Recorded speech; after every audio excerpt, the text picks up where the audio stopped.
Oh, God, I love this game. God, I love this game sometimes.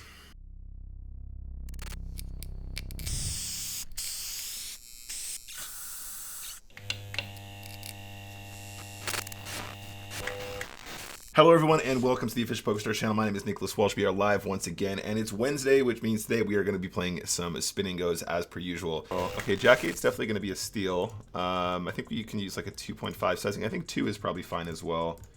I've actually got a little bit of I've got a little bit of hesitance about this spot because honestly, I think I've always taught myself a slightly different sizing structure to like what the OP charts had for me.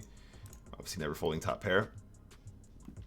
Yeah, I don't know about folding. I don't know about playing your hand like this. This seems pretty spewy.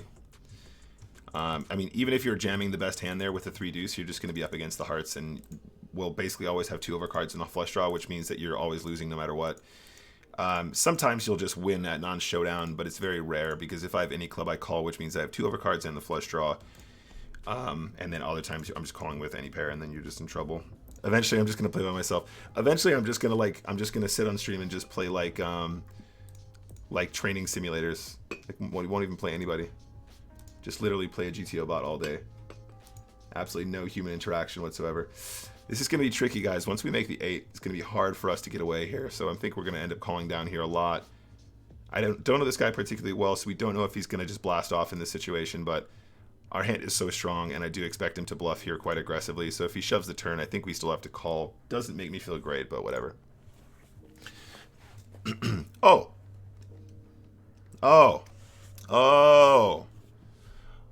I see. Okay. Okay. Yes. You have to. Yeah, it's a mandatory call. It's an absolutely genius call. Calling with second pair, man. It's just absolutely genius poker. Unbelievable. All right, we're gonna 3-bet here. This is definitely the size that we like to use in the squeeze spots. This guy's a little bit shallower than we usually do, but I like it a lot. I'm a big fan of the 3-bet here. We can squeeze. You guys saw me squeezing with like queen deuce off just now, didn't you, or whatever it was? So it's not like we don't do this as a bluff. This one's definitely balanced. Okay, we got him. Yeah, it's probably not great, is it, with the ace-3? Feel like it's a bit of a panic, but then again, like we do squeeze there as a bluff, so I don't know. Actually, I mean, with the blocker, I'm not saying that just to be critical. With the blocker against us, like I said, we do that a lot against unknowns, so that actually could be a really good line against us specifically as an exploit, but not sure. We have the nut flush, and it feels really good. I think we raise turn because he'll never fold a jack, he'll never fold an 8. We've really under-repped our flush draw here as well, so it kind of looks like we're just bluffing, right? And it's such a killer river, isn't it? I think we just go big and hope that he has the king of spades or something, but like it's a bummer because I think the raise on the turn is such a high level, like, you know, line, given the way that we've underrepresented our hand. And the spade just kills it on the river, doesn't it? Nice, we do get a call. He calls us in this situation with the 4... What the? He has jack 4 off, I believe.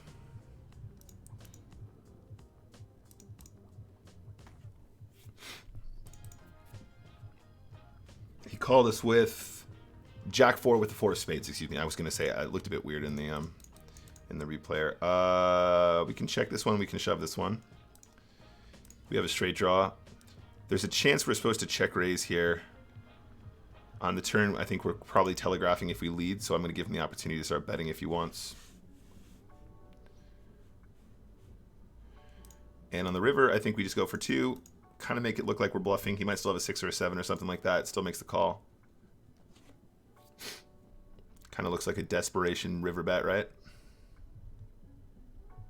Nice. All right, cool. But like I said as well, the ace, the flush draw spot. That's what I mean about, like, you know, predicting the way that your opponent is going to be leading into you and trying to exploit that maximally.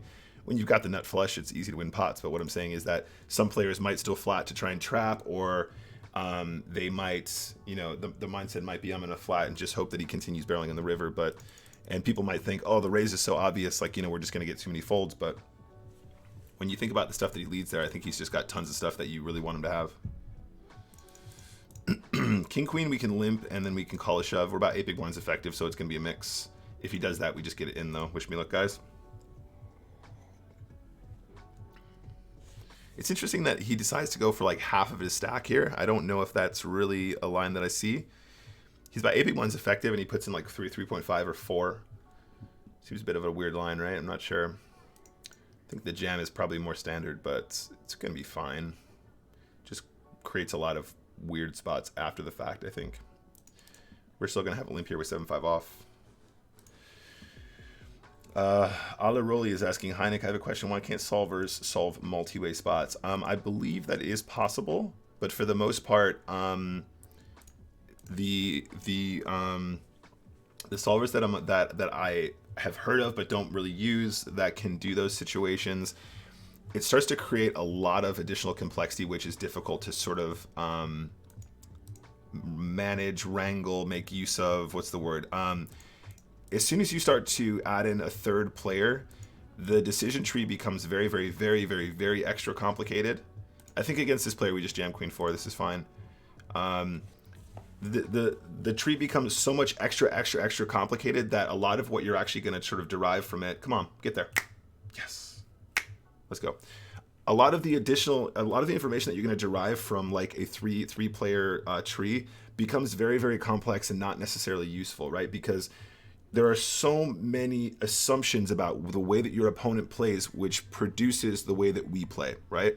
So when we're solving for a heads-up situation, the further you get down the streets, flop, turn, river, the more assumptions you make about the way your opponent is going to play, and the further away from it can get from reality.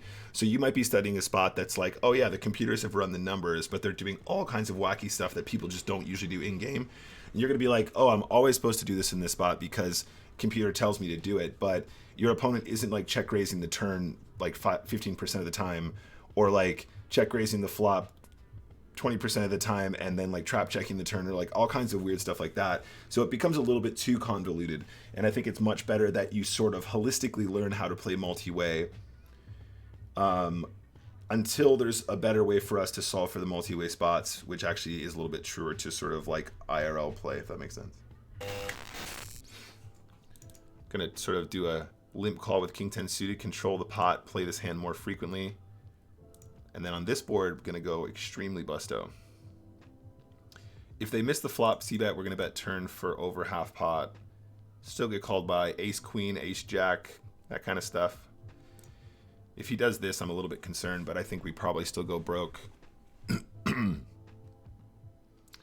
This could literally be king jack or something like that, but this is such a weird line. We do have the gut shot as backup, even if we've got it wrong. Seems strong though, huh? Man, it seems so strong from a complete unknown. Alright, whatever. Nice. Very weird line from him there. I'm glad we made the right decision. Such a weird line. So weird. You got so much showdown with that hand. I have no idea why he's turning his hand into a bluff like that. Feels like this guy probably min-raises too often, right? Generally speaking, it feels a little bit like he's over min-raising. I mean, min-raise folding off of that, like off of 10 big blinds, probably not something you wanted to be doing like ever. Again, just jamming over the limp here with the queen high. Seems good. Yeah, I think it's probably safe to assume, based on all of these notes we have so far, my guy isn't playing super optimally yet. Seem to be absolutely drilling him in some of these spots.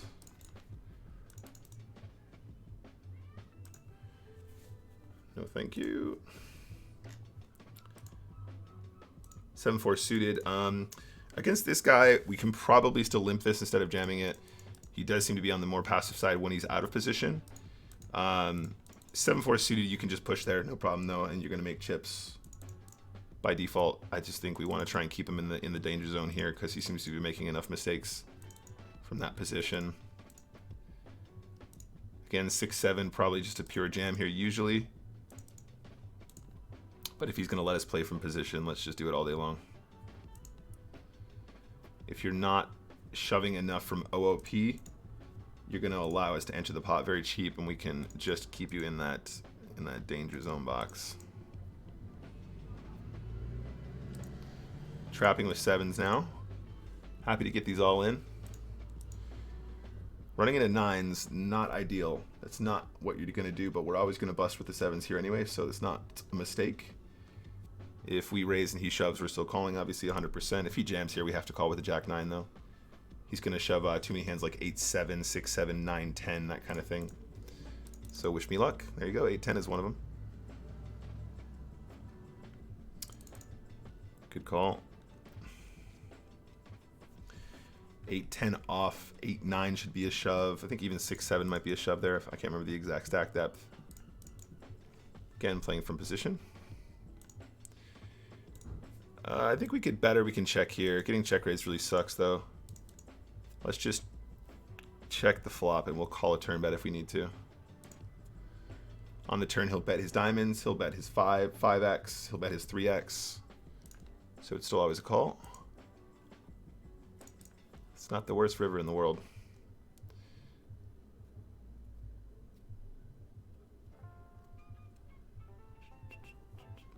Definitely hands that, there's definitely worse hands that call us with fee shove, so we're going to go for it. Sometimes we'll run into a straight here or whatever, but it's not a big deal. There's so much that we beat here, and we'll still call. Oh, completely crushed him. If we get to the river that isn't the trips, we'd probably still call with the 4, and it looks like we probably would have been right anyway. Keeping him in the box. Keeping him in the box, ladies and gents. All right, very nice, very nice. So far, very, very strong poker. Really enjoying the play today. Jared Stacy says, I love the content. I started a new job a few months ago, and I get to watch these spin and goes in the morning after I leave. You are no doubt awesome. You are no doubt an awesome addition to the Stars team. Jared, thank you so much. That really is like very kind.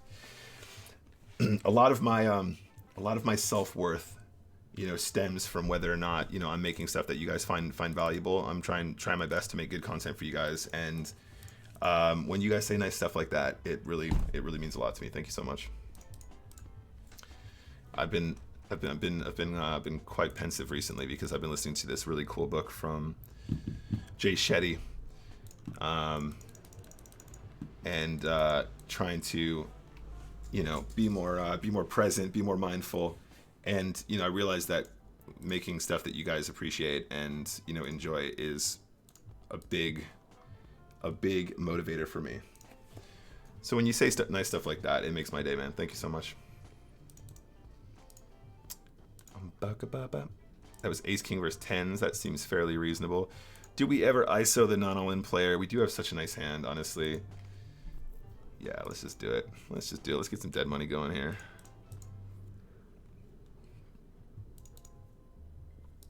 Spades are forever. Yeah. All right, Mr. Krabs. Again, kind of an unknown player here. Let's go ahead and fire a bet here at Mr. Krabs. Top pair situation. I think a size up here is cool. We probably don't size up balanced, but against the unknown doesn't matter. He will have hands like Jack 8. He will have hands like Queen Jack for sure. I feel like we're just going to get this in now. Like I said, I don't think 9-10 is going to check raise to this size too often, and he will have hands like Jack 10 sometimes. Maybe he'll have hands like King 10. Wish me luck. King Queen, maybe. Queen 10. Queen 10 might be in there as well. Queen 9 might be in there as well. People like to check raise when they have gut shots and stuff like that, right? Bend over, thank you very much. Great content creator and poker streamer. Clearly just a beautiful man inside and out. I try, buddy. I'm certainly not without faults, but I appreciate what you're saying, buddy. Thank you very much. Oh my God, the domination. The absolute domination. Mr. Krabs. Why would you do that to yourself, Mr. Krabs? Now we got to put the label on you and everything, mate. Come on, bro.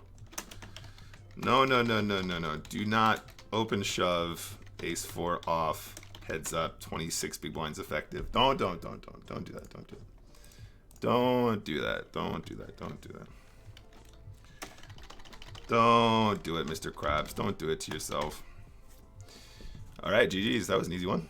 The min 3-bet, huh? The old min 3-bet from the big blinds. Taste my wrath. Oh, no, no, no, no, no, no, no, no, no, no, sir. No, no, no, no, no, no, no, no, no, no, no, no. Thou shalt not min raise folds. No, no, no. Do not do that. Do not do that. Min raise, min 3-bet. We're going to steal this one as well. Min 3-bet, big blind verse button multi-way. And fold. This is a very important note. Backdoor clubs feel so good. There's still no point betting though, honestly. Like, we're not protecting from much. If he has the king or the ace, we're not going to get folds, so seems like a really nice little run out to do like that. He'll probably try and bluff the river now, because that's what people like to do in the situations when you check twice. And then you just get all the jewels. Every single jewel on the river.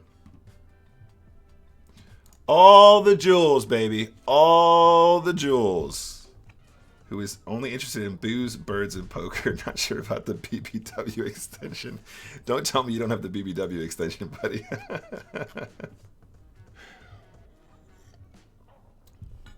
Nick is going to win flips today. Yes, sir. Yes, sir. Ideal. We have to call a shove here for sure. Queen 10 suiting way too strong at the stack depth. Oh, the run out's good. All right, heads up. Excuse me. Heads up against a complete unknown. That feels fantastic. Is this a good radio voice? We're live on Radio XFM. 1999, 99.6, The Rock. Welcome back to Ringo and the Dog. 99.6, The Metal. 99.5 FM. This is a limped pot, right? Hubertus.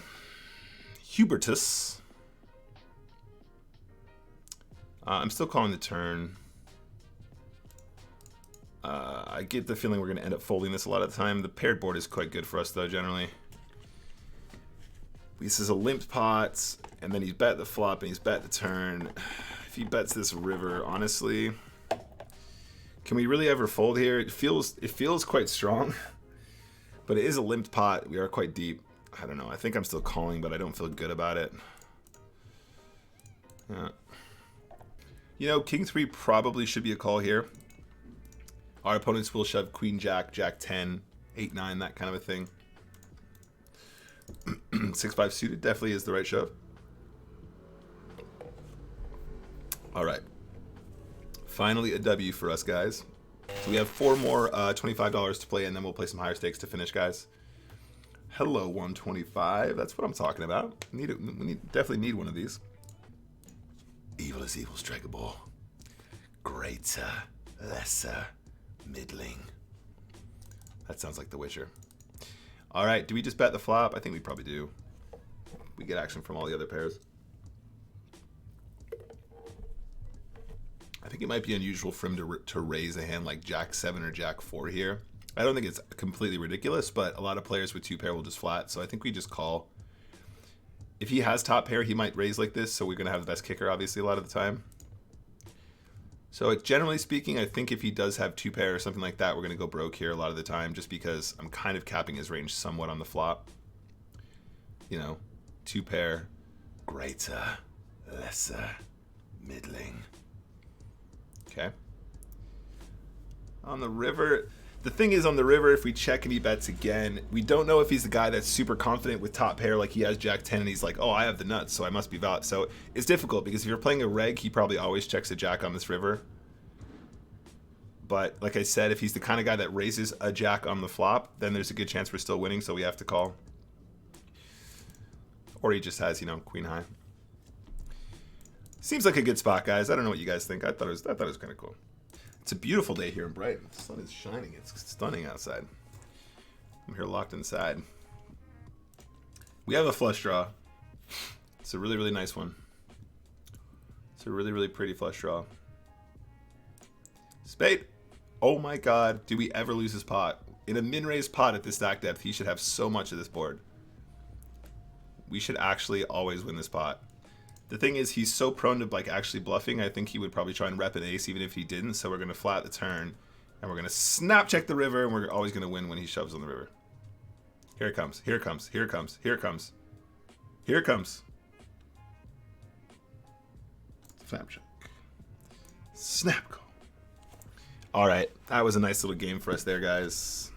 Let's see if we can play queens this time, huh? See if we know how to play queens this time. He's all in. It's a good spot. That's better. Okay, heads up for the 150. Let's do this. Yo, Corey, how's it going? I think we're slightly up today. Yeah, we're very, very slightly up, but that's only because we were up about $200 just now until we started playing our $50 games. The 50s have been very cruel to us, as usual. We bet the ace high board always. Check the turn. The 7's really not a good turn to barrel. King on the river, please. Ooh, okay.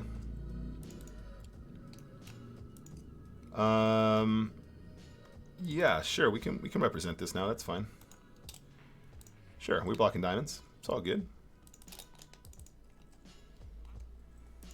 Aces is a good hand. It's actually a really good hand. We're supposed to flat here, right, guys? I'm pretty sure this is always a flat. And then hopefully he just goes busto on this board. Cool, easy jam. Of course he has so much equity. Of course our aces get cracked. Of course. Oh man, it's so disgusting. It's such a perfect spot for us. He actually flops the absolute world against us too. We still have the best hand on the flop, obviously, but yeah, look at the cold deck for us too. Look at the jack. Oh, God, I love this game. God, I love this game sometimes. Until next time, guys, we're going to sign off. Leaving you with positivity and love, though. It's all going to be good, and hopefully tomorrow will be another day. If we can win 130 chips every single day, we'll be absolutely destroying this field regardless of how bad we run. It's going to be fine. So tomorrow, 12 p.m., back at it. Don't forget as well, guys, give me a follow on Instagram, on Twitter, on Discord, on YouTube. I'm going to be releasing loads more free content on the YouTube. That's a big thing I'm trying to lean into now. There's lots more highlight reels to come, other educational content, session reviews. I'm going to be using some more advanced software over there as well. I've got some new partners that I'm going to announce very shortly, which I'm still trying to get nailed down, but that's coming up too. So give me a follow, support my stuff, and then I can make more stuff like this for you on Central.